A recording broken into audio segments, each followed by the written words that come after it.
I see. So, you feel you were unjustly cut by Bethesda.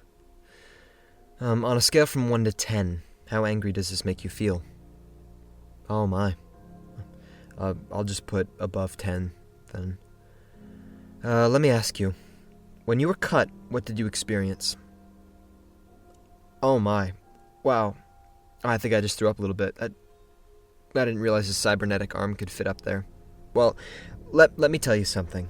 You're not alone. There are other people who have gone through exactly what you have. I'll even give you some examples. Today, I wanted to list 5 cut characters from Fallout 4, so let's get into it.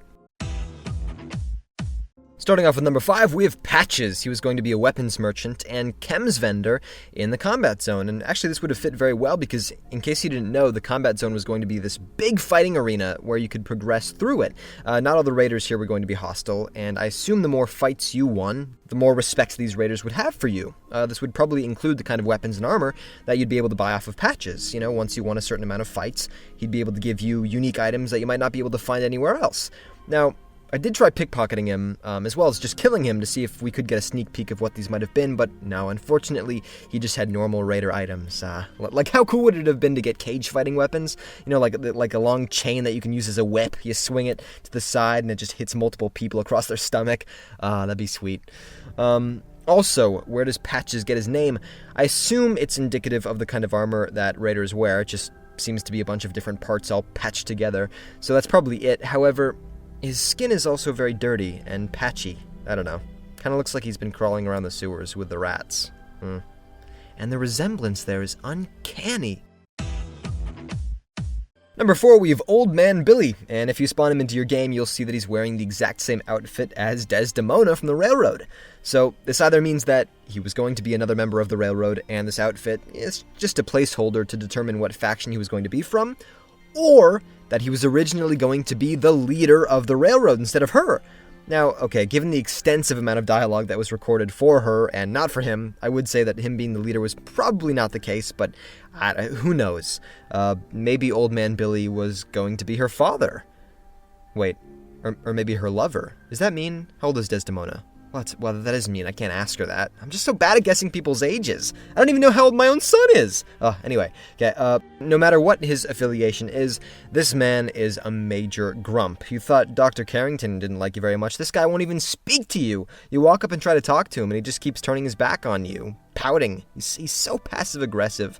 So clearly this is a character that you would have had to earn their respect before they actually think you're anybody. You know, that kind of thing. And that's fine. I broke Knight Reese, and I'll break you too. Thing is, I do have a little trick up my sleeve, and when I did this, I noticed there was a little flicker in his eye. He wanted to talk to me. He was doing everything he could to stop himself. You know what I did? I got up real close to him, okay? I leaned in just a bit, and I whispered into his ear, "Wait for him!"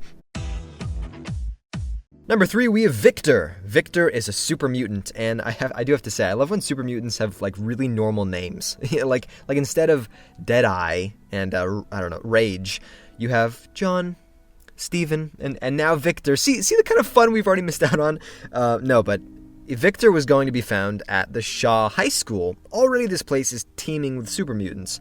Thing is, there's no specific boss here. When you get to the top floor, there is a master-locked door that you have to get through, and when you open it, you'll find a room that it seems to be in the very back of the high school. There's a turret that you need to destroy, as well as a few mines, but if you head to the end, there's this small room that almost looks like it's hidden behind some bookshelves, and it's here you're going to find the, supposed boss of this location. I think it's just leveled. So in my case, I had a super mutant butcher that I had to kill, but obviously this enemy is not going to have, like, a unique name. Now, if you look at the editor ID of Victor, the very end refers to him as being a super mutant boss, so it's very likely he was meant to be leading all of the enemies in this area, and that you'd probably find him in this room as well. Now, going back to his name, I bring it up for more than just sounding silly. He doesn't have a name like Grun, or Crag, or Strong. It's much more refined, Victor. So maybe just like, say, Brian Virgil, or Or Erickson from Far Harbor, maybe Victor would have been smarter than your average super mutant. Maybe the tests that were done on him are still pretty recent and his mind hasn't completely degenerated. So he wanted so badly to find a way to educate super mutants and stop them from being, just killing machines. What better place to do that than a high school? This didn't stop me from literally shooting him in the ass because his friends did still try to rip my balls off, but Victor, it was a valiant effort. Number 2, we have Spencer Lords. He's a robo-brain, and he was going to be a murder victim in the quest Brain Dead. This is the one at Vault 118 in the Far Harbor DLC. And he wasn't going to just be another one of the victims. He was actually supposed to replace the body of Ezra Parker, the one whose brain got smashed in with a baseball bat. Now, this is interesting because if Spencer was meant to replace the Ezra character entirely, okay, nothing really changes, just the name of that character. But if Spencer was going to be killed, and then Ezra Parker was still going to be his own character, then the whole story of this quest would change, because, spoilers, Ezra wouldn't be able to make himself look dead after all, right?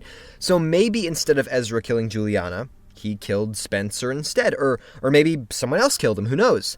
Now, we have reason to believe that Spencer was in fact going to be his own separate character because unlike Ezra, who happens to be a business owner and owns, the Cliff's Edge Hotel, Spencer was going to be an author. If you loot his body, you can even see the pen and pencil that he would so often use. So again, if he made it into the final game, this quest could have been entirely different, with even more, maybe, lies and deception and oil spills. Although I will say, Spencer isn't wearing anything that makes him look like a writer. Everybody else has something. Bert has a bow tie, Santiago has a smock, Keith has this fancy scarf? Is that what that is? I really think Spencer should have, like, a pair of glasses over his brain tank. Oh my god, he should have multicolored pens on the end of his fingers! That way he can write one sentence in blue and then the next one in red!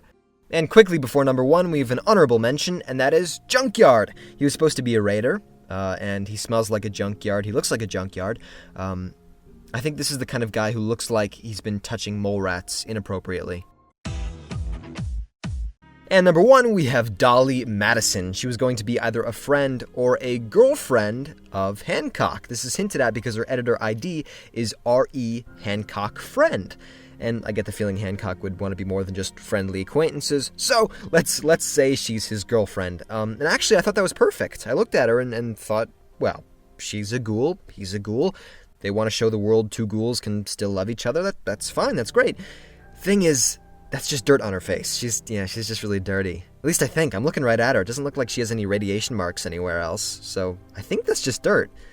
Didn't know you liked him that way, Hancock. But the problem now is this has a whole new message. It's not ghoul-loving ghoul, it's ghoul-loving human. And if they made this work, this could be a very powerful message to all the people out there who are secretly attracted to rotting flesh and eyes that have turned black. But the thing is, they don't have a good relationship. That's the problem. I went into Hancock's office, and he spent the whole time talking to Fahrenheit, who, by the way, is also a very close friend. Hey, what's going on over there? Huh?